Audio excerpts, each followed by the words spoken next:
इस्लाम में हर इबादत अपने अंदर करीमाना शान रखती है। गुनहगारों की बख्शिश और नेकों के दर्जात में बुलंदी का सबब बनती है। यूं समझे कि करीम की दो किस्में हैं। पहला करीम वो कि जिसके पास चल के जाना पड़ता है, जैसे कि कुआं है, इसके पास चल कर जाना पड़ता है, ये पास आके कर्म नहीं करता। और दूसरा वो करीम कि जिसके पास चल के जाना नहीं पड़ता बल्कि वो घर आके कर्म फरमा देता है, जैसे कि बादल हैं, इनके पास जाना नहीं पड़ता बल्कि ये घर आके कर्म फरमा देते हैं। इसी तरह हजरत गिरामी इस्लाम की हर इबादत करीम ही करीम है। नमाज भी करीम है, हर इबादत करीम है, रोजा भी करीम है, ज़कात भी करीम है, और इसी तरह ये बैतुल्लाह का हज ये भी करीम है। लेकिन इनके पास चल के जाना पड़ता है।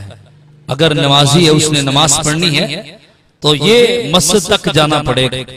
किसी ने अगर ज़कात देनी है तो फकीर तक पहुंचना पड़ेगा। और अगर किसी ने कोई नमाज पढ़नी, इबादत करनी, तो उसके पास चल के जाना पड़ेगा, फिर जाके कर्म होगा।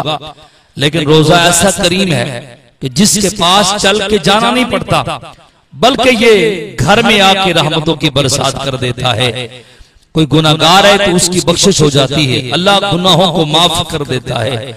और जो पहले नेक बंदा हो, रब के करीब हो, अल्लाह उस बंदे के दर्जात को बुलंदी अता फरमा देता है।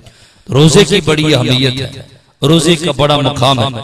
और रमजान मुबारक का हर दिन, इसकी हर रात का हर घंटा, हर दिन का हर घंटा, हर घंटे का हर मिनट का हर सेकंड का हर लम्हा, हर लम्हे की हर घड़ी के अंदर रहमतें होती हैं।